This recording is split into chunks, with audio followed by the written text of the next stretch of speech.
चलिए हाँ हम स्टार्ट करते हैं आज की क्लास। हाँ, गुड इवनिंग एवरीवन। जैसा कि आपको पता है हम ज्यामिति या ज्योमेट्री के कुछ कॉन्सेप्ट्स पढ़ रहे थे अपनी क्लासेज में, और अगर आपको पिछली क्लासेज का मैं याद कराऊं तो हमने कुछ कोणों के बारे में पढ़ा था। सबसे पहले हमने शीर्षाभिमुख कोणों के बारे में पढ़ा था, जिसको हम इंग्लिश में वर्टिकली अपोजिट एंगल्स भी कहते हैं। ठीक है, इसके बाद यदि आपको याद हो तो हमने तिर्यक रेखा के बारे में पढ़ा था, ट्रांसवर्सल लाइन के बारे में पढ़ा था कि तिर्यक रेखा क्या होती है, उसको हम कैसे पहचानते हैं। ये पढ़ा था ना? जल्दी से कमेंट में बता दीजिए, सभी को याद है ना? हमने ये सब पढ़ा था। जल्दी से कमेंट में बताइए सभी बच्चे कि सभी को याद है ना, हमने यही पढ़ा था लास्ट क्लास में या कुछ और पढ़ा था? हाँ जी, शुभम के नाम, अच्छा नहीं, सभी को याद है कि हमने शीर्षाभिमुख कोण पढ़े थे और तिर्यक रेखा पढ़ी थी। हाँ, केवल 4 बच्चों को याद है क्या? अंकित, शिशपाल, प्रिंस और सौरभ। बाकी बच्चों को नहीं पता क्या? क्या बाकी क्लास को लगाई थी सर जी, क्लास को लगाई थी जी पिछले बार जी। अच्छा ठीक है। अच्छा हाँ, इन बच्चों ने, आदित्य के नाम से जो बच्चा है वो भी थे लास्ट क्लास में। ठीक है, चलिए कोई बात नहीं, जिसको याद है अच्छा है, जिसको नहीं है उसको भी अच्छा है। लेकिन आपको कॉन्सेप्ट याद होगा कि लास्ट क्लास में हमने तिर्यक रेखा के बारे में पढ़ा था और शीर्षाभिमुख कोण के बारे में भी पढ़ा था। अच्छा, जिसने क्लास लगाई थी या नहीं लगाई थी उनको ये जरूर पता होगा कि जितने भी क्वेश्चंस इस क्लास में पूछे जाते हैं सभी का आंसर आपको पोल सेक्शन में जाके करना होता है, और ये सभी बच्चों को पता है कि पोल सेक्शन में जाके आंसर कैसे करते हैं, क्योंकि इससे पहले आपकी काफी क्लासेज हो चुकी हैं। अभी भी कोई भी बच्चा ऐसा हो जिसको ये नहीं पता हो कि पोल सेक्शन में जाके आंसर कैसे करते हैं, प्लीज कमेंट में अपना नाम लिख दें या ये लिख दें कि मुझे नहीं पता, तो मैं ये बता दूंगा कि पोल सेक्शन में जाके आंसर कैसे करते हैं। ठीक है, चलिए ये सब तो हमें पता था। अभी हम पिछली क्लास के बेसिस पर एक क्वेश्चन करते हैं। अब ये क्वेश्चन आपको अपनी स्क्रीन पर दिख रहा होगा। इसका जो आंसर है सभी बच्चों को पोल सेक्शन में जाके करना है। कमेंट में किसी को भी अपना आंसर नहीं करना, तो मैं कमेंट अभी के लिए बंद कर रहा हूं। अभी कोई भी बच्चा कमेंट नहीं कर पाएगा। सभी को क्या करना है, क्वेश्चन क्या है, क्वेश्चन में पूछा है कि चित्र में दी गई रेखाओं में से कौन सी एक तिर्यक रेखा है। हमें 3 रेखा दी गई है, कौन सी? एन, पी और एम। हमें इस तरह से 3 रेखाएं दी गई हैं और हमें ये बताना है कि इन तीनों रेखाओं में से कौन सी एक तिर्यक रेखा है। ठीक है, सभी बच्चों को पोल सेक्शन में जाके अपना आंसर करना है। ठीक है, हाँ आपके आंसर आना स्टार्ट हो गए हैं। देखते हैं कि अब किसका आंसर सही है। सभी बच्चे आंसर जरूर करेंगे। ठीक है, सभी बच्चे आंसर जरूर करेंगे, अदरवाइज मुझे पता नहीं चलेगा कि आपको समझ में आया है या नहीं। ठीक है, काफी बच्चे आंसर कर भी चुके हैं। ठीक है, अभी हम वेट करते हैं थोड़ी देर, सभी के आंसर का वेट कर लेते हैं जब तक सभी बच्चे आंसर करते हैं, फिर हम उसके बाद इस क्वेश्चन को डिस्कस करेंगे। अच्छा, अभी अभी जिस भी बच्चे ने ज्वाइन किया है उनको बता दूं कि हम लास्ट क्लास के कॉन्सेप्ट पर बेस्ड एक क्वेश्चन सॉल्व कर रहे थे। क्वेश्चन क्या है आप अपनी स्क्रीन पर देख भी सकते हो। क्वेश्चन है कि एक चित्र जो दिया गया है आपके क्वेश्चन में, उसमें जो रेखाएं दी गई हैं उनमें से कौन सी एक तिर्यक रेखा है। ठीक है, अच्छा जिस भी बच्चे ने अगर ये लास्ट क्लास ज्वाइन की होगी तो एग्जैक्ट ये क्वेश्चन मैंने सॉल्व करके भी बताया था कि इसमें से तिर्यक रेखा हम कैसे पहचानते हैं। तिर्यक रेखा की मैं डेफिनेशन की यदि बात करूं तो मैं फिर से एक बार रिवाइज कर देता हूं, अगर किसी बच्चे को कंफ्यूजन हो तो ऐसी रेखा जो कम से कम 2 रेखाओं को 2 अलग अलग बिंदुओं पर कट करे। फिर से रिपीट कर रहा हूं मैं, ऐसी रेखा जो कम से कम 2 रेखाओं को 2 अलग अलग बिंदुओं पर कट करे, वो तिर्यक रेखा कहलाती है।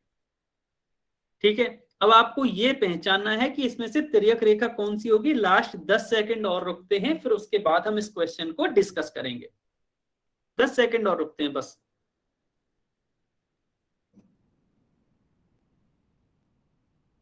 जल्दी से अपने आंसर सबमिट करो सभी।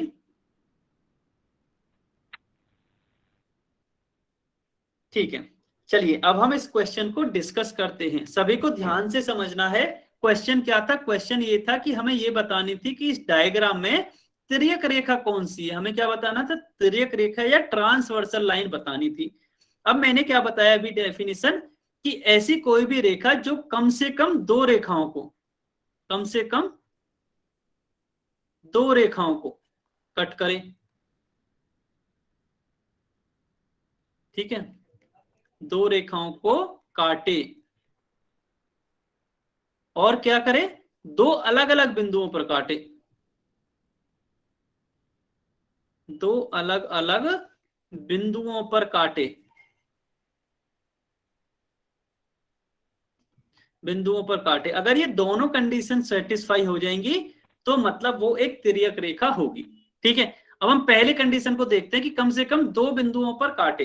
तो मैं किसी भी रेखा, सॉरी दो रेखाओं को काटे, किसी भी रेखा को देखता हूं, यदि मैं रेखा एन को देखता हूं तो ये रेखा पी को भी कट कर रही है इसी बिंदु पर, और रेखा एन को भी कट करती है। इसी तरह यदि मैं रेखा पी को देखता हूं तो रेखा एन को भी कट करती है और ये रेखा एम को भी कट करती है। इसी तरह से रेखा एम भी दो रेखाओं को कट करती है। अच्छा, इसका मतलब क्या हुआ कि ये तीनों के तीनों रेखाएं, जो ये यहाँ हमें तीनों रेखाएं दे रखी हैं एन, पी और एम, वो तीनों रेखाएं दो रेखाओं को तो कट करती हैं, ठीक है। इसका मतलब क्या हुआ, इसका मतलब पहली कंडीशन तो सेटिस्फाई हो रही है। दूसरी क्या है कि दो अलग अलग बिंदुओं पर कट करे। तो कमेंट में जल्दी से बताओ कि कोई भी रेखा दो रेखाओं को दो अलग अलग बिंदुओं पर काट रही है क्या, जल्दी से बताओ। अच्छा, कमेंट आप अभी लिख नहीं सकते, अभी सभी बच्चे कमेंट में लिख सकते हैं। आपको ये बताना है कि जो चित्र दे रखा है उसमें से कोई भी रेखा दो रेखाओं को दो अलग अलग बिंदुओं पर कट कर रही है क्या, नहीं क्या, हाँ ठीक है, नहीं कर रही, मतलब दूसरी कंडीशन यहां से गलत हो रही है या सेटिस्फाई नहीं हो रही। अगर इनमें से एक भी कंडीशन गलत होगी तो वो तिर्यक रेखा नहीं होगी। और आप अगर देखोगे तो तीनों ही रेखाओं के लिए, रेखा एन के लिए, रेखा पी के लिए और रेखा एम के लिए, तीनों ही रेखाओं के लिए दूसरी कंडीशन सेटिस्फाई नहीं हो रही है। इसका मतलब है तीनों रेखाएं तिर्यक रेखा नहीं होंगी, ना तो एन तिर्यक होगी, ना एम होगी, ना पी होगी। इसका मतलब क्या, ऑप्शन डी सही हो जाएगा कि इनमें से कोई सा भी ऑप्शन सही नहीं है। हाँ, अभी किसी बच्चे का डाउट था, अब अपना डाउट पूछ लीजिए। हाँ जी, अभी किसी का डाउट है क्या, जल्दी से अपना डाउट पूछ लीजिए। कमेंट में लिख के भी पूछ सकते हैं, अपने आप को अनम्यूट करके भी आप पूछ सकते हैं। समझ में आया ये, जल्दी से बताओ, समझ में आया क्या। अच्छा, ये बताना है, डाउट नहीं, ये बताना है समझ में आया क्या, ये क्वेश्चन है कि आपको समझ में आया क्या, उसका कमेंट में आंसर करना है। हमें क्या देखना है कि यदि कोई भी रेखा, कोई भी एक रेखा कम से कम दो रेखाओं को दो अलग अलग बिंदुओं पर कट करे तो वो तिर्यक रेखा होती है। अच्छा, अब ये सभी रेखाएं दो रेखाओं को तो कट कर रही है लेकिन एक सिंगल पॉइंट पर कट करती है, दो अलग अलग बिंदुओं पर कट नहीं कर रही, इसलिए हम ये कहेंगे कि इनमें से कोई सी भी एक तिर्यक रेखा नहीं है। ठीक है, बहुत बढ़िया। अगर ये समझ में आ गया तो चलिए अब हम आज के कॉन्सेप्ट पर आते हैं। इसका आंसर ऑप्शन डी हो गया, ठीक है। आज के पहले कॉन्सेप्ट पर आते हैं। अब आपने तिर्यक रेखा समझ ली, तो तिर्यक रेखाओं से दो लिया, दो पराठा और लिया, फिर नमक भी गिरा ले, सौमू के नमक ना नाम ले से जो भी बच्चा है प्लीज अपने आप को म्यूट कर लें। हाँ ठीक है। अब हमें क्या करना है कि जब भी कोई तिर्यक रेखा दो रेखाओं को कट करती है तो वहां कुछ कोण बनते हैं, उन्हीं कोणों में हम संबंध सीखने की कोशिश करेंगे कि वो कोण आपस में कैसे संबंधित होते हैं। जैसे अभी आपने पहले सीखा ना कि आपने पूरक और संपूरक कोण पढ़े थे, शीर्षाभिमुख कोण पढ़े थे, तो वहां भी कुछ कुछ डेफिनेशन होती थी उनकी। संपूरक क्या था कि यदि दो कोणों का योग 180 डिग्री हो तो वो संपूरक होते हैं। इसी तरह से यदि मैं शीर्षाभिमुख कोण की बात करूं तो जो आमने सामने वाले कोण थे वो शीर्षाभिमुख कोण कहलाते थे। इसी तरह से जब भी एक तिर्यक रेखा दो अलग अलग रेखाओं को कट करती है तो वहां कुछ कोण बनते हैं, कैसे। अच्छा, मैं ना यहां इनमें से नाम दे रहा हूं रेखा, इसको देता हूं मैं रेखा 1, 2 और 3। सभी बच्चों को कमेंट में बताना है इनमें से तिर्यक रेखा कौन सी है, जल्दी से बताइए। अभी जो दिख रहा है स्क्रीन पर उसके आधार पर इनमें से तिर्यक रेखा कौन सी है। क्वेश्चन, हाँ क्वेश्चन सभी को समझ में आ गया ना, कुछ ने आंसर दिया है, देखते हैं उनका सही है या नहीं। बहुत बढ़िया, अगर आपने आंसर, हाँ बिल्कुल सही, बहुत ही बहुत बढ़िया। सभी का आंसर एकदम सही है कि जो रेखा 3 है वो यहां से तिर्यक रेखा होगी। ठीक है, अच्छा इस तरह से आपको यहाँ तिर्यक रेखा तो पता चल गई है, नीले वाली जो रेखा है वो तिर्यक रेखा है। अगर मैं यहाँ टोटल कोण देखूं तो कौन कौन कौन से बन रहे हैं, एक ये है कोण नंबर 1, ठीक है, एक ये है कोण नंबर 2, एक ये वाला है कोण नंबर 3 और एक ये है कोण नंबर 4। ठीक है, 4 कोण तो यहां बन रहे हैं। अगर मैं नीचे की साइड देखूं तो 4 ही कोण यहां बनेंगे, कोण नंबर 5, 6, 7 और 8। ठीक है, इस तरह से सभी को दिख रहा है 8 कोण बन रहे हैं, यस या नो? सभी को यहाँ दिख रहा है कि यहाँ जब भी एक तिर्यक रेखा बनती है तो वहां कम से कम 8 कोण तो बनेंगे। ये सभी को दिख रहा है कि यहाँ 8 कोण कैसे बनते हैं। अब हम इन 8 कोणों में आपस में संबंध निकालने की कोशिश करेंगे, यहां से हम नए प्रकार पढ़ेंगे कोणों के। ठीक है, हाँ जी, जल्दी से कमेंट में बताइए। केवल 6 बच्चों ने बताया, अभी तक 7 बच्चों ने बताया है कि उनको दिख रहे हैं 8 कोण। मेरा क्वेश्चन ये था कि सभी को यहाँ 8 कोण दिख रहे हैं ना, कैसे कैसे 8 कोण बन रहे हैं। हाँ जी, बहुत बढ़िया। अगर आपको यहाँ 8 कोण दिख रहे हैं तो चलिए अब हम कोणों के प्रकार पढ़ते हैं। पहला प्रकार है अंतः कोण, पहला प्रकार है अंतः कोण। ठीक है, या इंग्लिश में इसको हम इंटीरियर एंगल भी कहते हैं, इंटीरियर एंगल्स भी कहते हैं। ठीक है, अब ध्यान से सुनना है आपको कि अंतः कोण की परिभाषा क्या होती है, ऐसा पहचानना कैसे। तो जो एक तिर्यक रेखा होती है, तिर्यक रेखा जिन दो रेखाओं को कट करती है, उन दो रेखाओं के बीच में जो भी कोण बनते हैं वो अंतः कोण कहलाते हैं। मैंने क्या बोला कि जो तिर्यक रेखा होती है, तिर्यक रेखा ये है नीली वाली, वो तिर्यक रेखा जिन भी दो रेखाओं को कट करती है, तो एक तो इस रेखा को कट कर रही है और एक इस रेखा को कट करती है, तो इन दोनों रेखाओं के बीच में जितने भी कोण बनेंगे सभी अंतः कोण कहलाएंगे। अब इनके बीच का मतलब क्या है, बीच का मतलब है इस एरिया में जितने भी कोण बनेंगे सभी अंतः कोण कहलाएंगे। अच्छा, मैंने इसको अलग कलर से दिखा देता हूं ताकि ये कट ना हो। ये ग्रीन कलर से जो एरिया दिख रहा है आपको, इस एरिया में जितने भी कोण होंगे वो अंतः कोण कहलाएंगे, क्योंकि इन दोनों के बीच का एरिया तो यही है। ठीक है, कमेंट में जल्दी से बताइए कौन कौन से एंगल इनके बीच में दिखाई दे रहे हैं। जो मैंने अभी लाइन खींची है जिस एरिया में, दोनों लाइंस के बीच में कौन कौन सी, ये लाइन 1 बोल दो इसके, उसको लाइन 2, लाइन 1 और 2 के बीच में जो जो भी मैंने खींची है ये वाला एरिया, इसमें कौन कौन से कोण आ रहे हैं जल्दी से कमेंट में बताएंगे सभी बच्चे, सभी बच्चे कमेंट में बताएंगे। हाँ जी बिल्कुल, सभी का आंसर एकदम सही है। आंसर क्या है कि कोण 2, 3, 5 और 8 बिल्कुल सही है। सभी का आंसर एकदम सही है कि इस वाले एरिया में कौन कौन से कोण आ रहे हैं। तो इसके लिए मैं क्या करता हूं, यहाँ से थोड़ा सा इसको इरेज कर देता हूं ताकि आपको ये क्लियर दिखाई दे। ठीक है, मैं इसको थोड़ा सा इरेज कर रहा हूं।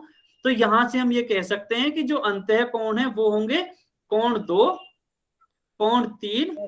सर हाँ जी, सर ये 23 और 85 कहाँ से आए, मुझे समझ नहीं आया।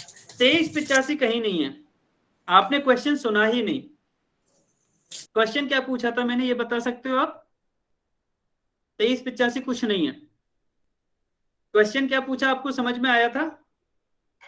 No sir. नहीं आया ना, हाँ, तो इसलिए आपको हमेशा क्लास में ध्यान देना है। ठीक है, आपने ध्यान नहीं दिया। मैं अंतः कोणों के बारे में बता रहा था कि अंतः कोण क्या होते हैं। तो 23-85 कुछ नहीं है, सभी बच्चे कोणों के नाम लिख रहे हैं कि कौन कौन से कोण अंतः कोण है। 23-85 नहीं है, उसका मतलब है कोण 2, कोण 3, कोण 8 और कोण 5, ये सभी अंतः कोण है।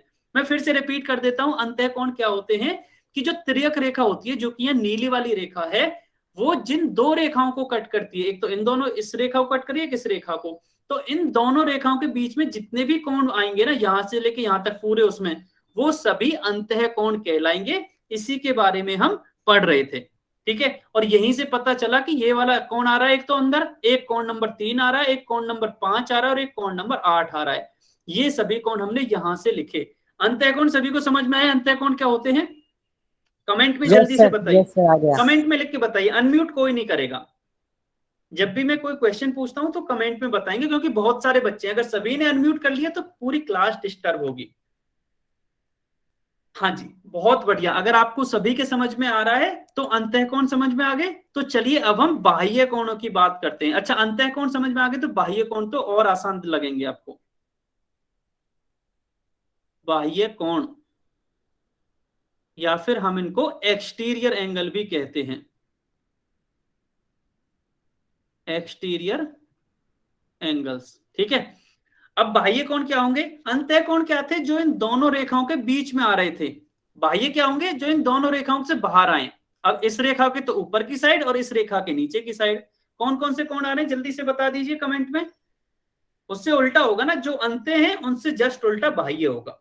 ठीक है, क्योंकि दोनों वर्ड एक दूसरे के अपोजिट हैं, एक दूसरे के विपरीत हैं।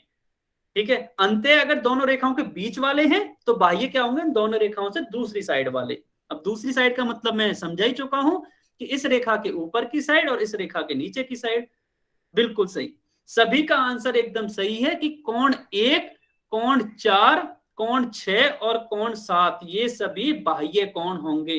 कोण 1, कोण 4, कोण 6 और कोण 7 ये सभी बाह्य कोण होंगे। समझ में आया अंत्य और बाह्य कोण का कॉन्सेप्ट? जल्दी से बताइए, मैं फिर एक सिंपल सा क्वेश्चन पूछता हूं आपसे। समझ में आया ना? आपको क्या देखना है? हमेशा हमेशा जो दो लाइन है जिनको एक ट्रांसवर्सल या तिर्यक रेखा कट करती है, उन दोनों रेखाओं के बीच की वो देखना है। उन दोनों रेखाओं के बीच में जो भी कोण आएंगे अंत्य कोण, जो उनके बाहर आएंगे वो बाह्य कोण। ठीक है, अच्छा, बहुत बढ़िया। अगर आपको ये समझ में आया है तो बहुत बढ़िया। अच्छा, अभी आपने क्या देखा कि अभी तो ये रेखाएं इस तरह से थी, इस तरह से, मतलब इनको हम क्षैतिज रेखा कहते हैं। अगर मान लो ये रेखाएं कुछ इस तरह से होती, कैसे कि एक रेखा ऐसे होती, दूसरी रेखा ऐसे होती और इनको एक तीसरी रेखा इस तरह से कट करती। ठीक है, अब मैं क्या कर रहा हूं, पहले ना मैं इन रेखाओं को नाम दे देता हूं। कैसे? 1, 2 और 3। अब जल्दी से बताइए यहां तिर्यक रेखा कौन सी है? कमेंट में लिख के बताना है सभी बच्चों को, यहां तिर्यक रेखा कौन सी है? हाँ, तिर्यक रेखा का कॉन्सेप्ट तो आपको बिल्कुल ही क्लियर है। बहुत बढ़िया, अगर आपको ये क्लियर है ना, बहुत बढ़िया, बहुत बढ़िया, सही है। सभी का आंसर एकदम सही है। यहां से तिर्यक रेखा तो बिल्कुल पता है। अब यहां से अंत्य और बाह्य कोण समझते हैं, तो मैं क्या करता हूं, उससे पहले ना कोणों के नाम दे देता हूं। ठीक है, कोण 1, कोण 2, कोण 3, 4। मैं यहां नाम बदल रहा हूं। ठीक है, 5 अब की बार इधर की साइड दे रहा हूं, 5, 6, 7 और 8। अब जरूरी नहीं है जो पिछली बार कोण थे वो इस बार भी अंत्य हों, नंबर बदल सकता है। ठीक है, अब क्या बताना है आपको? सबसे पहले अंतः कोण बताने हैं। अंतः कोण क्या थे? दोनों रेखाओं के जो बीच में कोण बनेंगे वो अंतः कोण थे। अंतः कोण बताने, जल्दी से बता दीजिए। अंतः कोण बताने इसमें कि अंतः कोण कौन से होंगे, जल्दी से बताइए। केवल 4-5 बच्चों ने बताया है। अब पता नहीं उनका सही है कि नहीं, अभी हम चेक करेंगे, हम फिर से समझेंगे इसको। जल्दी से बताइए। हाँ, सभी बच्चे। अच्छा, आदित्य बंसल जी, अभी हम अंतः कोणों की बात कर रहे हैं, तो आप बाह्य कोणों की भी बात ना करें। हाँ जी, धीरे धीरे सभी चीजों को समझेंगे। बहुत बढ़िया, सभी का एकदम सही आंसर है। आपने कैसे समझा? आपको यहाँ पता है कि ये तिर्यक रेखा है, ये रेखा 2 और 3 को कट कर रही है, तो 2 और 3 के बीच में जितने भी कोण बनेंगे, तो इस बार ये जो दो कोण हैं या जो दो रेखाएं हैं वो इस तरह से हैं। अब ये खड़ी हुई है, पहले इस तरह से थी ना, ये क्षैतिज रेखाएं थी, अभी इस तरह से हैं। ठीक है, इस तरह से हैं। तो यहाँ कौन कौन सा है? 3, 8, 4 और 7। मतलब कोण 3, कोण 4, कोण 7 और कोण 8। अब जल्दी से बाह्य कोण और बता दीजिए। अंत है तो आपको पता चल गए, बाह्य कोण और बता दीजिए जल्दी से। बाह्य कोण कौन कौन से होंगे? यहां इस चित्र में बाह्य कोण कौन कौन से होंगे? बहुत बढ़िया, बहुत ही बढ़िया, सभी बच्चे एकदम सही आंसर दे रहे हैं। कोण 1, कोण 2, कोण 5 और कोण 6 ये सभी बाह्य कोण होंगे। 4। बहुत बढ़िया, शाबाश। ठीक है, आपको मतलब ये समझ में आ गया है। अब मैं जल्दी से समराइज कर लेता हूं। यदि मैं इस वाले डायग्राम में बात करूं तो अंत्य कोण यहाँ क्लियरली दिख रहे हैं। कैसे? 3, 4, 5 और 6। क्यों? क्योंकि यहाँ ये वाली रेखा तिर्यक रेखा होगी, तो इनको एक तो एक ये रेखा काट रही है, दूसरी ये रेखा काट रही है, तो इनके बीच में जो भी कोण होंगे वो सभी अंत्य कोण होंगे। तो यहाँ आप क्लियरली देख सकते हो, ये हाईलाइट करके भी दिखा रखे हैं डार्क कलर से, कोण 4, कोण 3, कोण 5 और कोण 6 ये अंत्य हो गए। और बाह्य कौन से होंगे? बाह्य हो गए कोण 1, कोण 2, कोण 7 और कोण 8। जल्दी से बताइए, समझ में आ गया ना अंत्य और बाह्य का कॉन्सेप्ट? यस और नो? आपको समझ में आ गया ना अंत्य और बाह्य का कॉन्सेप्ट, कि हमें कैसे पहचानना है कि कौन सा इंटीरियर एंगल है और कौन सा एक्सटीरियर एंगल है। सभी बच्चों ने अभी यस नहीं बोला है, सभी बच्चे यस या नो, जो भी आपको हो रहा है, जरूरी नहीं आप यस बोलो, अगर समझ में नहीं आया है तो आप नो भी बोल सकते हैं। ठीक है, अगर आपको ये समझ में आ गया है तो चलिए अभी क्वेश्चन सॉल्व करते हैं। अच्छा, क्वेश्चन ना ये आपको थोड़ा सा अजीब सा दिख सकता है, क्वेश्चन नंबर 30। ये ऑप्शंस को आपको थोड़ा सा ध्यान से देखना है, कमेंट में किसी भी बच्चे को आंसर नहीं करना। क्वेश्चन नंबर 30 है, जो कि अब आप अपनी स्क्रीन पर देख सकते हो। क्वेश्चन क्या है? एक चित्र हमें दे रखा है, उसमें हमें अंतः कोण पहचानने हैं कि अंतः कोण कौन से होंगे। मैं फिर से बोल रहा हूं, ऑप्शन आपको यहाँ थोड़े से अजीब दिख रहे होंगे, ठीक है। मैं ऑप्शन बोल के बता देता हूं ताकि आपको ये समझ में आ जाए। पहला है कोण 1, 2, 3 और 4। हर ऑप्शन में 4-4 कोण दे रखे हैं यहाँ। इसी तरह से बी में है 5, 6, 7, 8। सी में है 3, 4, 7 और 8। डी में है 3, 4, 5 और 6। ठीक है, मैंने बोल के क्यों बताया? हो सकता है आप नीचे वाले कोण को कंसीडर नहीं करते किसी भी ऑप्शन में, जबकि ये भी एक कोण है। ठीक है, ये दिखने में थोड़ा सा अजीब है, कोशिश करेंगे हम अगली क्लास में ऐसी कोई भी प्रॉब्लम ना आए। तो इस क्लास में आपको ये मैनेज करना पड़ेगा, इस क्लास में कर लीजिए, अगली क्लास से ऐसी कोई भी प्रॉब्लम नहीं आएगी। बहुत बढ़िया, काफी बच्चे आंसर दे चुके हैं इसका। अच्छा, एक बच्चे ने थोड़ा तो अलग आंसर दिया है। लास्ट 10 सेकंड और रुकते हैं, क्योंकि बहुत ही आसान सवाल था और आप में से काफी बच्चों ने इसका आंसर दे भी दिया है। बहुत बढ़िया, 10 सेकंड और रुकते हैं। अगर किसी बच्चे ने आंसर नहीं किया है तो प्लीज अपना आंसर सबमिट करें। बहुत बढ़िया, चलिए अब हम इस क्वेश्चन को डिस्कस कर लेते हैं। वैसे ज्यादातर बच्चों ने सही आंसर किया है। अगर मैं इस वाले डायग्राम में देखूं तो क्यू एक तिर्यक रेखा है। क्यों? क्योंकि ये रेखा एस और रेखा टी दो अलग अलग रेखाओं को एक तो इस बिंदु पर कट कर रही है और दूसरे इस बिंदु पर कट कर रही है। मतलब जो क्यू रेखा है वो एक तिर्यक रेखा है। अब तिर्यक रेखा किस किस को काट रही है? टी और एस को। अब टी और एस के बीच में जितने भी कोण होंगे वो अंतः कोण होंगे। कौन कौन से? 3 है, 4 है, 5 है और 6 है। तो देख लो ऑप्शन में कहा है, 3, 4, 5, 6, ऑप्शन डी में है। बिल्कुल सही, आप में से काफी बच्चों का एकदम करेक्ट आंसर था, बिल्कुल सही है। ठीक है, अभी कमेंट में बताइए समझ में आया? ये तो आसान था, वैसे ये समझ में आ भी गया होगा, ये तो बहुत ही आसान क्वेश्चन था। हाँ जी, ठीक है, अगर आपको ये समझ में आया है तो अब आपको अपनी स्क्रीन पर अगला क्वेश्चन दिखाई देगा। अगले क्वेश्चन में क्या बताना है आपको? इसमें बाह्य कोण, तो सेम वो है, बस आपको बाह्य कोण बताने हैं। कमेंट में किसी को आंसर नहीं करना, मैं फिर से बोल रहा हूं, सभी को पोल सेक्शन में जाके अपना आंसर करना है। कमेंट में किसी भी बच्चे को आंसर नहीं करना है।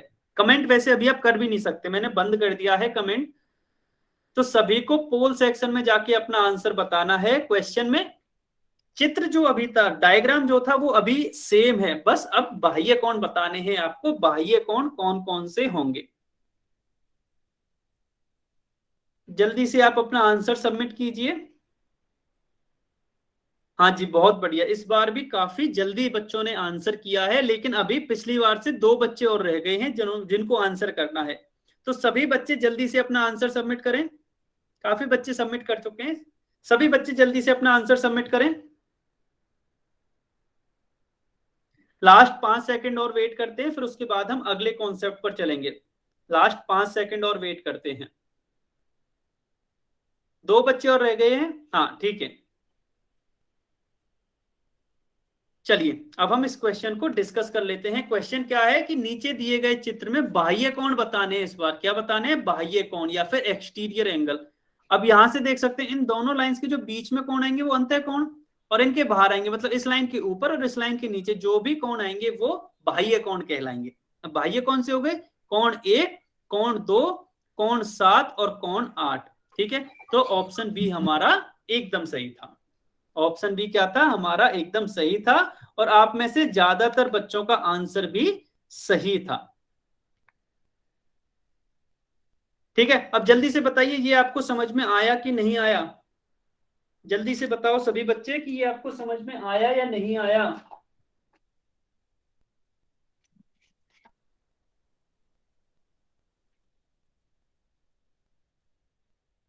हाँ बहुत बढ़िया, सभी के समझ में आ रहा है ना, बहुत बढ़िया, शाबाश।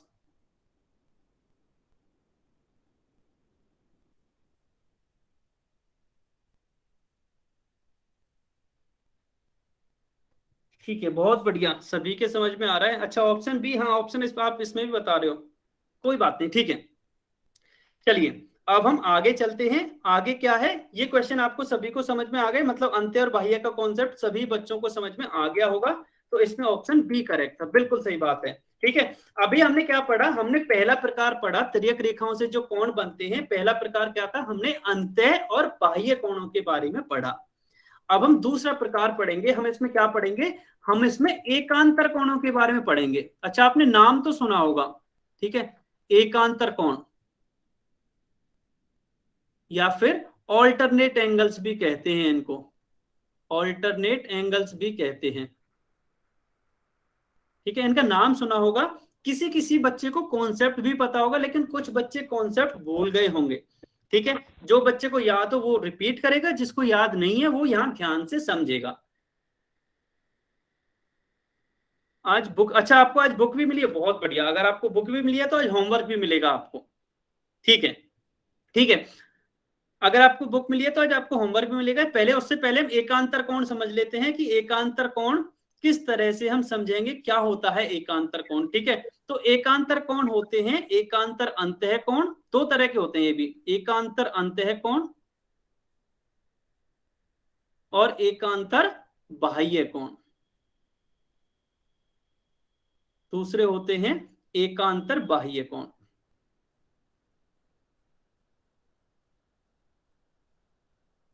ठीक है, अच्छा अब हम क्या करते हैं, दोनों को ना एक साथ नहीं समझ रहे, हम एक एक करके समझेंगे। पहले हम एकांतर अंतः कोण को समझेंगे। तो इसके लिए क्या करते हैं, हम एकांतर बाह्य कोण को हटा देते हैं ताकि हम एकांतर अंतः कोण पर ही फोकस कर पाए। अब एकांतर अंतः कोण क्या होते हैं, तो मैं यहाँ क्या करता हूँ, नाम दे देता हूँ कुछ भी इन कोणों को। एक, दो, 8 कोण बनते हैं, ये तो हमने देख लिया था ना, तभी तो हम समझ पाएंगे। अगर मैं नाम नहीं दूंगा तो आप इनको समझ नहीं पाएंगे, शायद कंफ्यूज हो जाएंगे। 5, 6, 7 और 8। ठीक है, अब एकांतर कोणों के लिए क्या है, हमें 3 कंडीशन चाहिए। ठीक है, एकांतर मतलब एक तो वो तिर्यक रेखा के विपरीत ओर हो। पहली कंडीशन ये है कि तिर्यक रेखा के विपरीत ओर हो,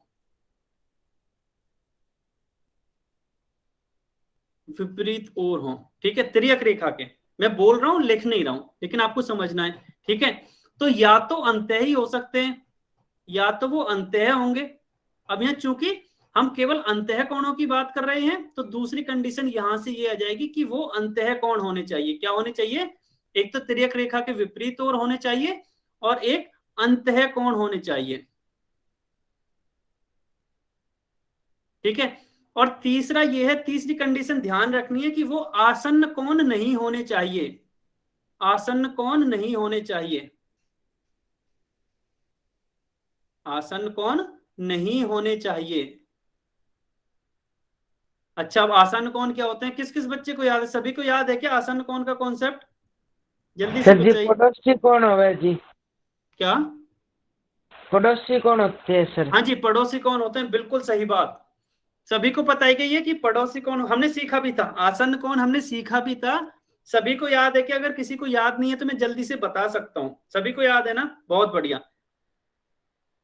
बहुत बढ़िया। अगर सभी को याद है आसन्न कोण क्या होते हैं, तो चलिए अब हम एकांतर अंतः कोणों के बारे में बात करते हैं कि एकांतर अंतः कोण क्या होते हैं। तो ये 3 कंडीशन होती है। अच्छा एक और चीज है जो आपको मेन ध्यान रखनी है कि ये हमेशा युग्म में होते हैं, मतलब हम कोई भी एक अकेले कोण को ये नहीं कह सकते कि ये एकांतर कोण, एकांतर अंतः कोण है। ठीक है, एकांतर अंतः कोण होने के लिए वो युग्म में होने चाहिए। ठीक है, मतलब वो युग्म में होते हैं। चलिए अब हम देखते हैं कि कैसे कैसे वो देखेंगे। हम क्या करते हैं, किसी भी एक कोण को ले लेते हैं। मान लो आपने कोण 4, अच्छा अंतः की बात कर रहे हैं, तो मान लो हमने कोण 3 ले लिया। ठीक है, कोण 3 ले लिया, अब हमें इसका एकांतर अंतः कोण ढूंढना है कि इसका एकांतर अंतः कोण क्या होता है। तो पहली कंडीशन कि युग्म में होते हैं, अच्छा युग्म में होते हैं तो एक कोण तो हमें पता है कि 3 है, बस हमें दूसरा ढूंढना है। क्वेश्चन हमेशा ऐसे ही होगा कि आपको एक कोण दे के रखेंगे, दूसरा पूछेंगे, या फिर एक पेयर दे रखा होगा और वो चेक करना होगा आपको कि वो एकांतर अंतः कोण है या नहीं। ठीक है, पहला क्या है कि वो युग्म में होने चाहिए। ठीक है, एक कोण तो हमें पता है 3, अब हमें दूसरा पता करना है। दूसरा क्या है कि वो विपरीत, तिर्यक रेखा के विपरीत और होने चाहिए। अच्छा, सभी बच्चे कमेंट में ना लिखें, सभी को मौका मिलेगा आंसर लिखने का भी, अदरवाइज मैं कमेंट ऑफ कर दूंगा। ठीक है, अगर किसी ने भी आंसर लिखा तो मैं कमेंट्स ऑफ कर दूंगा और आप लिख नहीं पाओगे। तो सभी बच्चे पहले ध्यान देंगे, तिर्यक रेखा के विपरीत और होने चाहिए। अब ये कोण 3 के लिए हम देख रहे हैं एकांतर कोण, तो कोण 3 क्या है, तिर्यक रेखा के बाईं साइड है या लेफ्ट साइड में है। ठीक है, अब तो इसका जो एकांतर अंतः कोण होगा वो तिर्यक रेखा के राइट साइड में होगा। ठीक है, तिर्यक रेखा के राइट साइड में होगा, मतलब कोण 1 भी हो सकता है, कोण 2 भी, कोण 5 भी और कोण 6 भी, इनमें से कोई भी हो सकता है। ठीक है, अच्छा प्लीज अपने आप को सभी बच्चे म्यूट रखेंगे, कोई भी बच्चा अनम्यूट नहीं करेगा। दूसरा क्या है कि हम अंतः कोणों के लिए देख रहे हैं, तो वो अंतः कोण होने चाहिए। अब इसमें से जो कोण 1 और कोण 6 वो तो बाह्य हैं, मतलब 1 और 6 तो नहीं हो सकते, क्योंकि इनके अंतः कोण होने चाहिए, तो 1 और 6 को तो हम हटा रहे हैं। 2 और 5 में से हो सकते हैं। ठीक है, 2 कंडीशन देख ली। तीसरी क्या, आसन्न कोण नहीं होने चाहिए। 3 कोण का आसन्न कोण कोण 2 है, क्यों, क्योंकि ये पड़ोसी कोण है, 3 भी और 2 भी, तो मतलब 2 भी नहीं हो सकता। अब कौन सा कोण बचा, जल्दी से बताइए, कौन सा कोण बचा कोण 3 के लिए एकांतर अंतः कोण? एक ही कोण बचा है, कौन सा बताए, जल्दी से कमेंट में लिख के बताइए। हाँ जी, बिल्कुल बिल्कुल सही आंसर सर, लेकिन अभी तक केवल 4 ही बच्चों ने दिया। सभी बच्चे बताएं कि अभी अब बस कौन सा कोण बचा, एक ही कोण बचा है ना, जो कि बचा है कोण 5। यानी कि हम यहां से ये कह सकते हैं कि जो कोण 3 का एकांतर अंतः कोण है वो कोण 5 होगा। बिल्कुल सही बात कि कोण 3 का एकांतर अंतः कोण कोण 5 होगा, या हम ये कह सकते हैं कि कोण 3 और कोण 5 एकांतर अंतः कोण होंगे, एकांतर अंतः कोण होंगे। ठीक है, अच्छा ठीक है, ऐसा अगर हमने समझ में आ गया तो अभी हमने कौन कौन से अंतः कोण कवर कर लिए, एक तो कोण 3 और एक कोण 5 कवर कर लिया।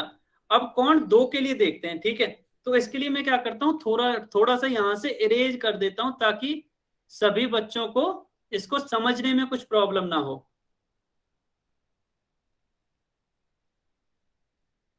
ओके, अभी कोई भी बच्चा आंसर नहीं करेगा। कोण 2 के लिए हम चेक करेंगे कि कोण 2 के लिए कौन सा एकांतर अंतः कोण होगा। जैसे मैंने बताया था, क्या बताया था कि जो एकांतर कोण है वो हमेशा युग्म में होते हैं। पहला क्या है, युग्म में होते हैं। अभी हम किसके लिए चेक कर रहे हैं, हम कर रहे हैं कोण 2 के लिए चेक। इसके लिए कोण 2 के लिए चेक कर रहे हैं कि इसका एकांतर अंतः कोण कौन सा होगा। पहले तो युग्म में होगा तो एक और कोण होना चाहिए, कौन सा होगा वो देखते हैं। पहली कंडीशन क्या है कि विपरीत और होना चाहिए। अब जो कोण 2 है वो तिर्यक रेखा के राइट साइड में है या दाईं ओर है, तो जो इसका एकांतर अंतः कोण है वो इसके बाईं ओर होगा या लेफ्ट साइड में होगा। ठीक है, मतलब या तो कोण 4 हो सकता है, या कोण 3 हो सकता है, 8 हो सकता है और 7 हो सकता है। ठीक है, दूसरा क्या है, दूसरी कंडीशन है कि वो अंतः कोण होना चाहिए। तो अंतः तो यहां से 3 और 8 है बस, मतलब 4 नहीं हो सकता और 7 नहीं हो सकता। ठीक है, ये दोनों इसके एकांतर कोण नहीं हो सकते, एकांतर अंतः कोण नहीं हो सकते। तीसरी कंडीशन क्या है कि आसन्न कोण नहीं होना चाहिए। अब यदि 2 का आसन्न कोण देखें तो कोण 3 यहां से इसका आसन्न कोण है, हालांकि कोण 1 भी है, लेकिन कोण 1 तो इसी साइड में है तो ये तो हमने लिया ही नहीं। लेकिन अब हमें 3 और 8 ही बचे थे ना, 2 उसमें से 3 है वो इसका आसन्न कोण है, तो मतलब कोण 3 भी इसका एकांतर अंतः कोण नहीं होगा। कौन सा कोण बचा, जल्दी से बताइए कमेंट में। 4 भी कट हो गया, 3 भी कट हो गया और 7 भी कट हो गया है। हाँ बहुत बढ़िया, सभी एकदम सही आंसर कर रहे हैं कि केवल अब कोण नंबर 8 बचा है। इसका मतलब मैं ये कह सकता हूं कि कोण 2 और कोण 8 भी एकांतर अंतः कोण है। आ गया ये समझ में सभी के, ये 3 कंडीशन। अच्छा, सभी बच्चे स्क्रीनशॉट ले सकते हैं, अगर किसी बच्चे को स्क्रीनशॉट लेना है इसका तो स्क्रीनशॉट भी ले सकते हैं। अभी हमने एकांतर अंतः कोण समझ लिए हैं, एकांतर अंतः कोण समझ लिए हैं। ठीक है, अगर किसी बच्चे को स्क्रीनशॉट लेना है तो इसका स्क्रीनशॉट ले सकते हो, अदरवाइज हम अगले उस पर चलते हैं। अब क्या आएगा, एकांतर बाह्य कोण। ठीक है, मैं इसका क्या कर रहा हूं, इसको इरेज कर देता हूं। एकांतर कोण की ही हम बात कर रहे थे, इसको भी इरेज कर देता हूं।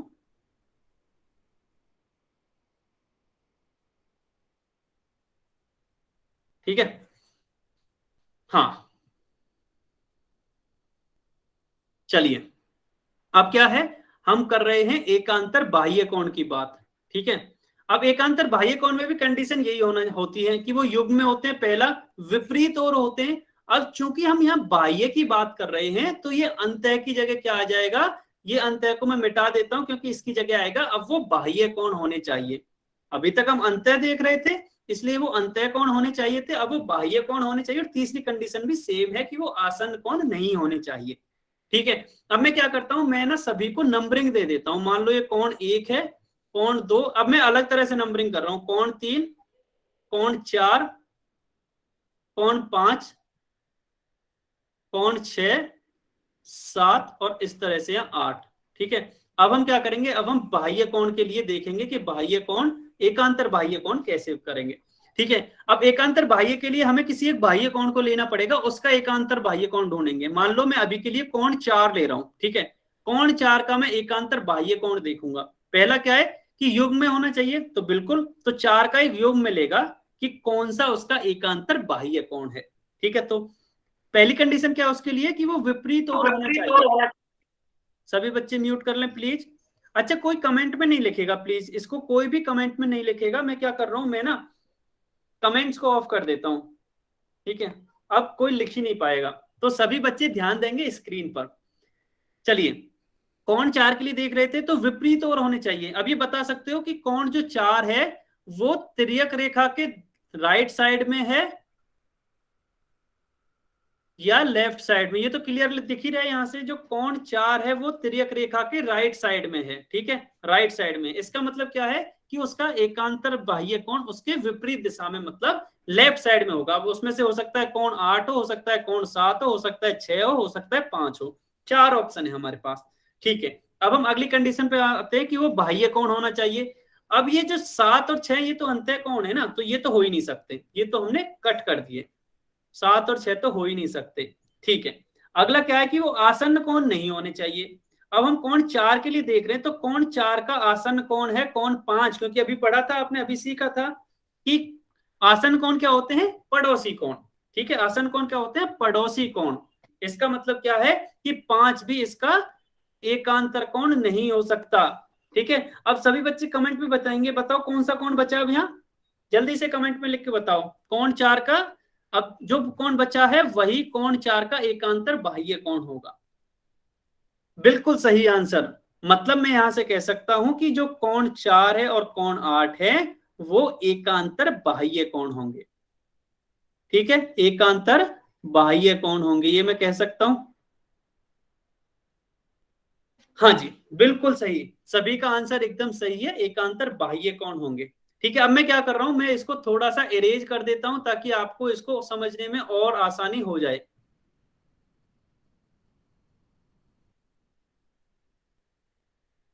ठीक है, अभी मैं वापस से इस पर नंबरिंग डाल देता हूं, 4, 5, 6, 7 और ये 8। अभी हमने क्या किया था, अभी तो हमने लिया था कोण 4 को, अब मैं कोई दूसरा बाह्य ले देता हूं। 4 का क्या मिल गया, 4 का 8 मिल गया। ठीक है, अब मैं मान लो कोण 5 लेता हूं, तो जल्दी से कमेंट में लिख के बताइए कि इन सभी तीनों कंडीशंस को चेक करके कि कोण 5 का एकांतर बाह्य कोण क्या होगा, कोण 5 का एकांतर बाह्य कोण क्या होगा। बहुत बढ़िया, एकांतर बाह्य कोण क्या होगा, इसका होगा कोण 1। क्यों, क्योंकि 5 तो इसके लेफ्ट हैंड साइड में तिर्यक रेखा के, तो जो इसका एकांतर बाह्य होगा वो इसके राइट हैंड साइड में हो, मतलब 1 भी हो सकता है, 2 भी हो सकता है, 3 भी हो सकता है और 4 भी। लेकिन दूसरा क्या है कि बाह्य कोण होना चाहिए वो, मतलब 2 भी नहीं हो सकता, 2 अंतः कोण है, और 3 नहीं हो सकता क्योंकि 3 भी अंतः कोण है। ठीक है, अगला क्या है कि आसन्न कोण नहीं होना चाहिए, तो कोण 5 का आसन्न कोण है कोण 4, मतलब 4 भी नहीं हो सकता। इसका मतलब एक ही कोण बचा जो कि है कोण 1, तो कोण 5 और कोण 1 एकांतर बाह्य कोण होंगे। समझ में आया आपको एकांतर अंतः कोण और एकांतर बाह्य कोण का मेन कॉन्सेप्ट क्या होता है, कैसे पहचानते हैं। कमेंट में बताएंगे सभी बच्चे। अब मैं इसका एक शॉर्टकट भी बताता हूं, आपको पता होगा हालांकि शॉर्टकट, मैं यहां फिर से उसका शॉर्टकट बता देता हूं। ये कंडीशन तो आपको हमेशा याद ही रखनी है, हो सकता है शॉर्टकट को आप भूल जाएं, लेकिन ये कंडीशन तो आपको हमेशा याद रखनी है, ये सभी जो कंडीशन है, ठीक है। अगर आपको पता है तो चलिए अब हम शॉर्टकट देखते हैं। मैं क्या करता हूं, पूरे उसको इरेज कर रहा हूं, ठीक है। अब शॉर्टकट क्या है कि जब भी आप एकांतर कोण की बात करें ना, चाहे वो अंतः कोण हो, एकांतर चाहे वो अंतः कोण हो या एकांतर बाह्य कोण हो, आपको क्या करना है, आपको हमेशा जेड बनाना है। अब जेड कैसे बनाना है, क्वेश्चन ये होगा जेड कैसे बनाना है। तो जो भी आपको एंगल देके रखता है या जितने भी लाइंस देके रखता है, उन लाइंस की हेल्प से, लाइंस की सहायता से, उन रेखाओं की सहायता से आप जेड शेप की आकृति बनाने की कोशिश कीजिए। कैसे हो सकता है आप इस तरह का जेड बना पाए, हो सकता है आप उल्टा जेड बना पाए, हो सकता है आप इस तरह का जेड बना पाए। आपको लगेगा ये कैसा जेड है, अगर आप इसको थोड़ा सा टेढ़ा कर दोगे तो ये भी उल्टा या सीधा जेड बन जाएगा, ठीक है। या हो सकता है आप इस तरह का जेड बना पाए, ठीक है। इनमें से किसी भी तरह का जेड बन रहा है तो इनके अंदर वाले जो कोण है, जेड के अंदर कौन सा, एक तो ये वाला कोण, ये वाला कोण, ये एकांतर अंतः कोण होंगे। दूसरी आकृति में ये वाला कोण और ये वाला कोण, ये एकांतर अंतः कोण होंगे। तीसरी आकृति में ये वाला कोण और ये वाला कोण, ये एकांतर अंतः कोण होंगे। और इसी तरह से इनमें ये अंतः कोण होंगे। अच्छा, अब आपको अभी भी ये डाउट होगा कि आकृति हम देखेंगे कैसे, तो मैं क्या करता हूं, ये आकृति बनाने की, ढूंढने की कोशिश करता हूं। किसमें से, ये जो डायग्राम आपको दे रखा है ना, ये वाला जो पूरा डायग्राम दे रखा है, इसमें से मैं ये आकृति ढूंढने की कोशिश करता हूं। तो मैं क्या देखता हूं कि मान लो जेड की एक लाइन तो ये हो गई, ठीक है, दूसरी ये इस तरह से आई, तीसरी ये इस तरह से आई। क्या बन गया क्या जेड, जल्दी से बताना। जो मैंने रेड कलर से बनाया है वो जेड बन गया क्या, जो मैंने रेड कलर से बनाया है वो बन गया क्या। सभी बच्चे म्यूट रखेंगे अपने आप को। एन दिख, एन अच्छा नहीं दिख रहा क्या, मैं इसको ना थोड़ा सा डार्क कर देता हूं, हो सकता है आपको नहीं दिख रहा हो। अच्छा, आपको डाउट हो ना पूछ लेना प्लीज, ऐसा नहीं है कि आपको हाँ बोलना ही है। एक ये होगी एक लाइन जेड की, एक ये हो गया, अब मैं इसको डार्क कर रहा हूं बस ताकि आपको दिख जाए, और एक ये हो गया। अच्छा, आपको ना हमेशा एग्जैक्ट जेड नहीं दिखेगा, जेड के तरह की आकृति ही दिखेगी, उससे मिलती जुलती, ठीक है। जैसे अगर ये लाइन ज्यादा टेढ़ी नहीं है, अगर इसमें देखोगे तो ये वाली लाइन काफी टेढ़ी है, तब ये प्रॉपर जेड बना था। अभी क्या ये लाइन थोड़ी सी सीधी है ये वाली, लेकिन जेड शेप की आकृति बन रही है ना। या अगर हाँ तो इसके अंदर वाले कौन, अब अंदर कौन कौन से कौन दिखेंगे यहाँ, तो देखो जेड के इस साइड तो ये वाला कौन बन रहा है अंदर, और एक इस साइड का ये वाला कौन बन रहा है, ठीक है। अगर मान लो मैं इसको एक कौन दूं नाम और एक इसको कौन दो दूं, तो मैं यहां से कह सकता हूं कि कौन एक और कौन दो ये क्या होंगे, ये एकांतर अंतः कोण होंगे, एकांतर अंतः कोण होंगे, ठीक है। अभी आपको जो 4 कंडीशन या 3 कंडीशन देखनी थी वो अब यहां नहीं देखनी, बस आपको जेड बनाना है और जेड में से देखना है कि जेड के अंदर की साइड वाले कौन कौन से बन रहे। इसी तरह से जेड ये बना दिया, अब ये बाह्य कोण देखते हैं, ये तो अंदर वाले थे ना इसलिए अंतः हो गए। अब बाह्य कोण यहां बनेंगे, ये वाले होते हैं बाह्य कोण, एक ये हो गया, एक ये हो गया, एक ये हो गया और एक ये हो गया। अब मैं इनको नाम दे देता हूं, मान लो मैंने इसको नाम दिया है 10, कोण नंबर 11, कोण नंबर 12 और कोण नंबर 13। आप नाम कुछ भी दे सकते हो अपने हिसाब से, बस हमें ये पहचानना है कि ये यहां से एकांतर बाह्य कोण कौन से हैं। तो जेड के ऊपर वाला देखना है, ये वाला है जेड के ऊपर वाला 11 नंबर। इसी तरह से जेड की दूसरी साइड इसके नीचे वाला कौन सा है, 13 नंबर, ठीक है। तो मैं यहां से कह सकता हूं कि कोण 11 और कोण 13 ये एकांतर बाह्य कोण होंगे, एकांतर बाह्य कोण होंगे। हाँ जी, ये सभी को समझ में आया कि हम कैसे देखेंगे एकांतर अंतः कोण और एकांतर बाह्य कोण। अब ये पूरा नहीं हुआ है, क्योंकि अभी तक आप में से ये लग रहा होगा कि सर हमें तो हर जगह 2-2 युग्म मिले थे, मतलब 2 पेयर्स मिले थे, एकांतर अंतः के और एकांतर बाह्य के, तो फिर अगला पेयर कैसे देखेंगे। तो हमने यहां से सीधा जेड बना लिया, अब हम क्या करेंगे, अब हम यहां से एक उल्टा जेड बनाएंगे, ठीक है। चलिए उल्टा जेड बनाते हैं। उल्टा जेड किस तरह से बनेगा, आपको ध्यान देना, एक तो जेड की लाइन ये हो गई, एक ये हो गई इसी रेड वाली लाइन पे, और एक ये वाली लाइन हो गई, ठीक है, अब मैं इसको थोड़ा सा डार्क कर देता हूं ताकि तो आपको सभी को अच्छी तरह से दिख जाए। एक तो ये वाली लाइन हो गई, हरे रंग में जो है, ग्रीन कलर की जो है, एक ये वाली लाइन हो गई और एक ये वाली लाइन हो गई। ठीक है, ये हो गया जेड। अब इसका अंदर की साइड कौन कौन से कोण बन रहे हैं? एक तो ये कोण बनेगा, मान लो मैंने इसको कोण नंबर नाम दिया है 5, और एक ये बनेगा, मैंने मान लो इसको नाम दिया है 6। ठीक है, तो एक और अंतः कोण मिल गया, एक और अंतः एकांतर कोण का योग मिल गया, कोण 5 और कोण 6। तो ये दो योग में कोण 5 कोण 6 और कोण 1 और कोण 2, ये एकांतर अंतः कोण है। ठीक है, हाँ जी विजय कुमार जी, आपका कोई डाउट है क्या? अच्छा सर ये हाँ जी। इनका नाम XYZ भी दे सकते हाँ हैं? जी, कुछ भी आपको जो मन करे वो नाम दीजिए। ठीक है मेरा सर। मन नंबर्स का कर रहा था तो मैंने इनको संख्याओं से नाम दे दिया है। आपको लग रहा है XYZ दूं, आपको लग रहा है ABCD दूं, जो आपका मन करे वो दे दो। ठीक है, हाँ चलिए। अच्छा, अब यहां से ना ये नहीं कह सकते कि आप कोण 5 और कोण 1 एकांतर अंतः कोण होंगे, ये नहीं कह सकते, ध्यान रखना है, क्योंकि हमने युग्म देखा है कोण 5 और कोण 6 का, केवल यही एकांतर अंतः कोण होंगे। यहां से हम ये नहीं कह सकते 5 और 1 भी एकांतर अंतः कोण होंगे, नहीं। हमें यहां से दो युग्म मिले हैं, दो जोड़े मिले हैं। कैसे? कि कोण 5 और कोण 6 हो गया, और दूसरा जोड़ा क्या है? कोण 1 और कोण 2। तो ये जोड़े ही हमेशा एकांतर अंतः कोण होंगे। जोड़े के कोण आपस में बदल नहीं सकते, मतलब हम 5 का जोड़ा 1 के साथ नहीं बना सकते, 5 का जोड़ा 6 के साथ ही बनेगा, 6 के साथ इस डायग्राम के हिसाब से। हो सकता है आपने नाम कुछ और दिया हो तो वहां उस तरह से जोड़ा बनेगा। ये आया समझ में? जल्दी से बताइए, ये आया क्या? अच्छा, इसके बाह्य कोण, हरे वाले के बाह्य कोण भी दिख रहे हैं हमें। बाह्य एक तो ये हो गया कोण नंबर 10, और इधर हो गया दूसरी साइड कोण नंबर 12 है। तो बाह्य कोण हो जाएंगे यहां से कोण नंबर 10 और कोण नंबर 12 है। ये आया क्या एकांतर कोण का कॉन्सेप्ट समझ में? अच्छा, अगर ये सभी को समझ में आ गया है तो चलिए हम क्या करते हैं। अच्छा, मेरी स्क्रीन नहीं दिख रही होगी, तब तक आप कमेंट में बता दीजिए कि आपको समझ में आया या नहीं आया। ठीक है, स्क्रीन को अभी दिख जाएगी आपको, थोड़ा सा आपको बस वेट करना है। तब तक आप ये बता दीजिए आपको समझ में आया कि नहीं आया।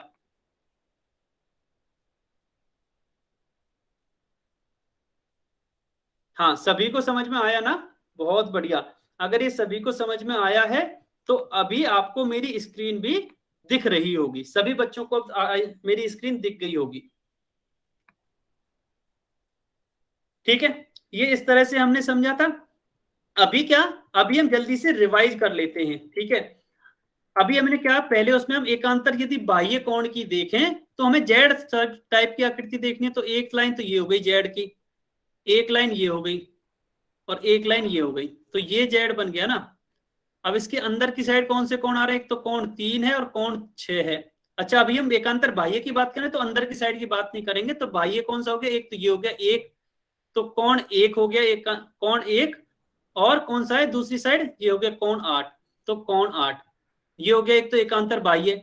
अब दूसरा जोड़ा कौन सा है उसके लिए हम इसको इरेज कर लेते हैं, हम दोबारा से बनाएंगे। दूसरा हम उल्टा जेड बनाएंगे, तो एक बार सीधा जेड बनाइए, एक बार उल्टा जेड बनाइए। ठीक है, एक बार उल्टा जेड बनाया तो बाह्य इसका कौन सा है? इसका कोण 2 और इधर कोण 7। ठीक है, तो दूसरा जोड़ा कौन सा मिल गया? कोण 2 और कोण 7। ठीक है, ये हो गए एकांतर बाह्य कोण। अब एकांतर अंतः कोण, यहां से जल्दी से बताइए, इसमें से एक कोई भी एक जोड़ा बता दीजिए कमेंट में। एकांतर बाह्य कोण कौन सा होगा? एकांतर बाह्य कोण कौन से होंगे? एक जोड़ा बताना है आपको, कोई सा भी, सभी बच्चों को बताना है। जल्दी से कमेंट में लिख के बताइए आप।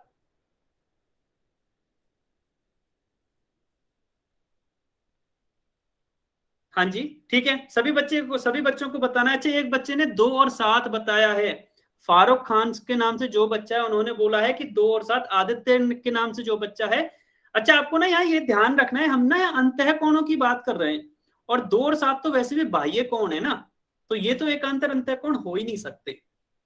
ठीक है, ये आपको हमेशा ध्यान रखना है। अगर हमने यहाँ अंतः कोणों की बात की है तो इसमें भी हम अंतः कोण देखेंगे। ठीक है, अब 2 और 7 तो बाह्य कोण है ना, अंत्य और बाह्य का कॉन्सेप्ट तो हम समझ ही चुके हैं पहले, और वो आप सबको समझ में आ चुका है। पंकज के नाम से जो बच्चा, उन्होंने भी ये बोला है। हाँ जी, आपने सर बाह्य कौन कहा था? अच्छा नहीं, मैंने लिखा हुआ यहाँ अंत्य कोण था, कोई बात नहीं, अगर बाह्य कहा था तो कोई बात नहीं, आपका सही है। आंसर आपको अंत्य का बताना है, कोई बात नहीं अगर ऐसा है तो। ठीक है, एकांतर अंतः कोणों की बात की है और आपको एकांतर अंतः कोणों का ही एक जोड़ा बताना है, इसमें से कोई भी एक।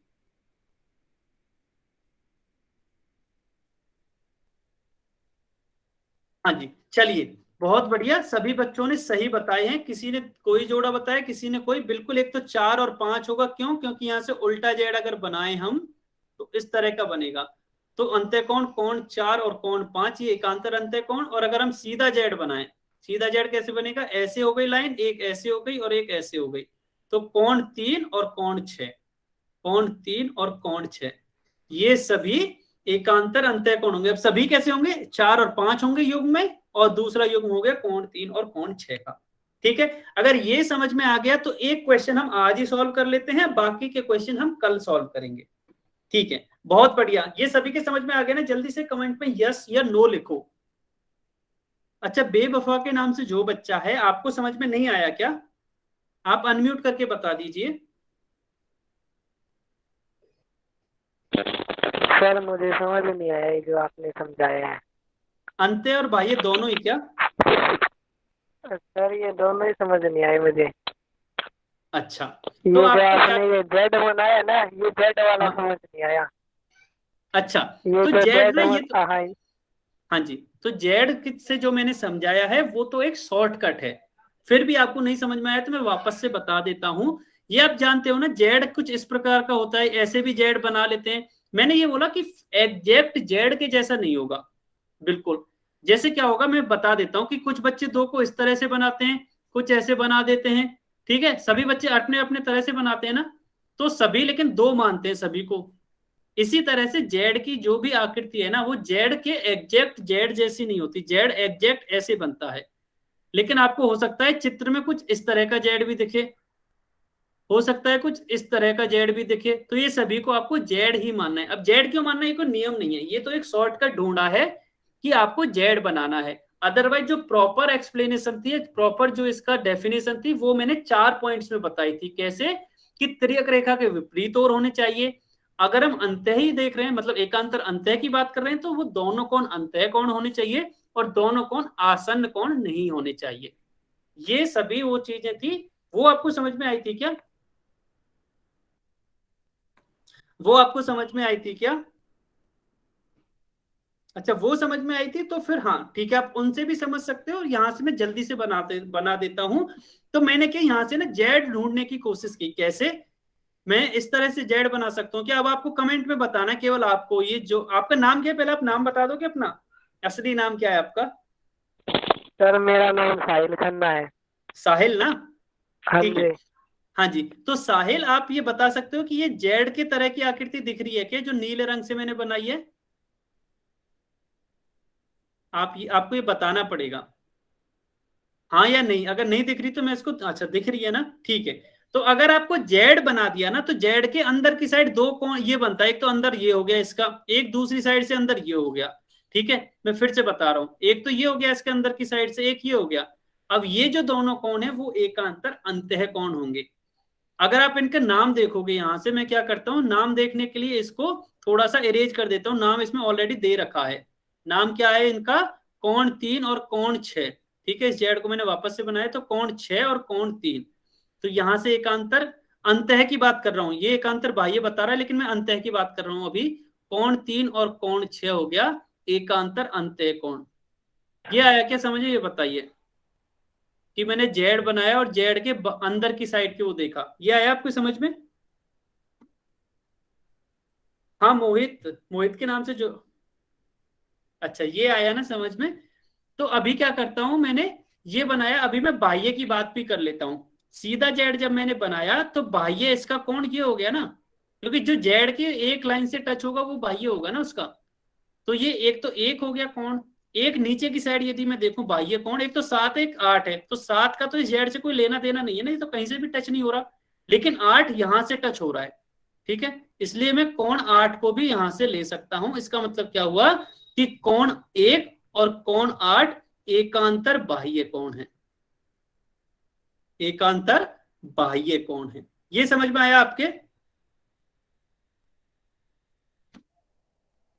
हाँ जी बताइए, ये आपकी समझ में, अच्छा ये समझ में आ गया ना। तो मैंने क्या किया था, अभी तक एक इस तरह का जेड बनाया था, अब मैं क्या कर रहा हूँ, इस जेड को मिटा के एक उल्टा जेड बना देता हूँ। तो आपको हमेशा उल्टा जेड बनाना है और सीधा जेड बनाना है, दोनों तरह के जेड बनाने हैं।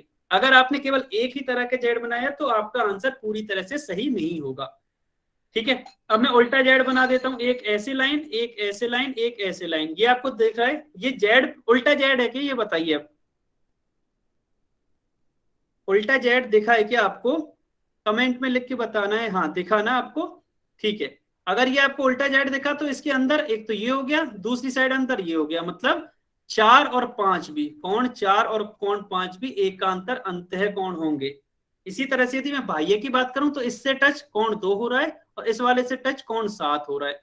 तो कौन 2, यहां लिख लेता हूं मैं, कौन 2 और कौन 7 ये एकांतर बाह्य कौन होंगे। हाँ जी, ये आया अभी समझ में कि उल्टा और सीधा जेड कैसे देखते हैं हम। ये शॉर्टकट था, मैं फिर से बता रहा हूँ। हाँ सर जी, डाउट क्लियर हो गया सर, डाउट हो गया ना, चलो जहाँ से बहुत डाउट बढ़िया। था ना ठीक वो है, अभी वाला समय भी क्लियर हो हो गया गया है, मेरा। 1 मिनट। ठीक है, बहुत बढ़िया, अभी समय भी हो गया है। तो अभी हम आज की क्लास यहीं खत्म करते हैं। हाँ जी, अभी सर अटेंडेंस, होमवर्क दे दो। हाँ होमवर्क भी देते हैं और अटेंडेंस पे भी आते हैं। तो होमवर्क के लिए आपको 1 मिनट, बस 1 मिनट वेट करना पड़ेगा। मैं आपका होमवर्क बता देता हूँ कि होमवर्क क्या होगा। सभी के पास वर्कशीट है क्या, सभी के पास यस वर्कशीट? सर। अच्छा है, तो उसमें ढूंढो आप कि अंत्य और बाह्य कौन है क्या कहीं। 23 पेज नंबर पर जी। हाँ बहुत बढ़िया, 23 पेज नंबर पे जाना है सभी बच्चों को। किस पे जाना है, पेज नंबर 23 पे जाना है सभी बच्चों को। निकाल लिया पेज नंबर, हाँ पेज नंबर 23 निकाला सभी ने, अभी रुको, सभी बच्चों को आ जाने दो पेज नंबर 23 पे।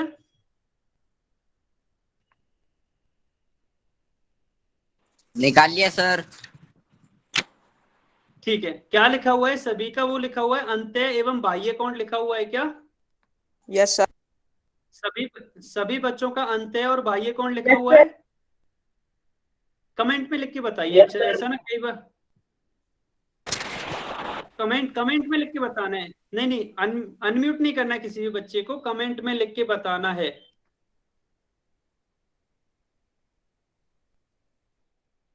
हाँ पेज नंबर, बहुत बढ़िया, अगर आपका ऐसा है तो मैं भी अपनी स्क्रीन पर दिखा देता हूं ताकि आपको और अच्छी तरह से क्लियर हो जाए।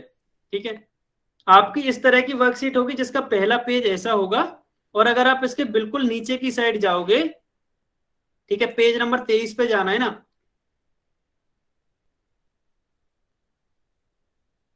हाँ जी बहुत बढ़िया, अगर आपने पेज नंबर 23 पे पेज नंबर 23 पे बोला, 23 पे है क्या, नहीं 23 पे नहीं, आई थिंक कॉन्सेप्ट 10 होगा। अब हो सकता है आपके में पेज नंबर कुछ और हो। कॉन्सेप्ट 11 है सर। 11, हाँ जी कॉन्सेप्ट 11, ये है पेज नंबर, मेरे में तो पेज नंबर 20 है, अब मुझे नहीं पता आपके में कौन सा है। मेरे में तो पेज नंबर 20 है, हो सकता है आपके में 23 हो।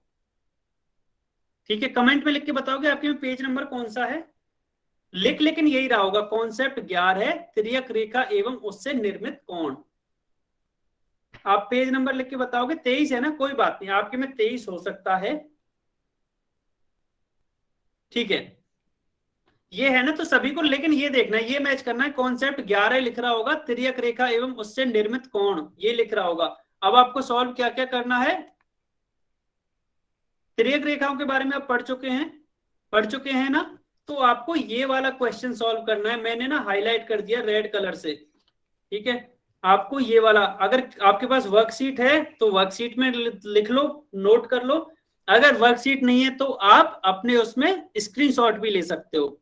मैं थोड़ी देर के लिए रुक रहा हूं, जो रेड कलर से हाईलाइटेड है वो बताना है आपको। ठीक है, ठीक है चलिए। अच्छा अगर आपको ये पता है तो चलिए आप इनके क्वेश्चंस देख लेते हैं। क्वेश्चन क्या है, क्वेश्चन आप यहां से देख भी सकते हैं, कहां से, अपनी स्क्रीन पर ये वाला दिख रहा है आपको, ये वाला 11.2 प्रश्नावली 11.1 से करनी है। चलो 11.1 से कर लेते हैं, 11.1 सॉल्व करनी है आपको।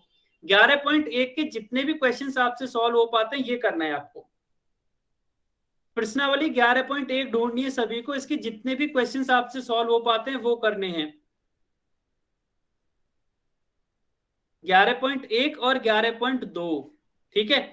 होमवर्क सभी को समझ में आ गया? दो प्रश्नावली 11.1 और 11.2, ये सभी को समझ में आया?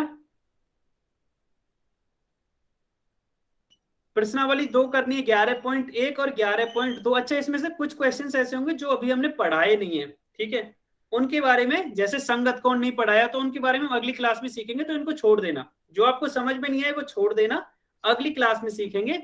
जितना आपको अभी समझ में आ जाए वो सॉल्व करना है 11.1 में से और 11.2 में से, ठीक है। ये सभी को समझ में आ गया? होमवर्क क्या है? तो सर ये करने के बाद सर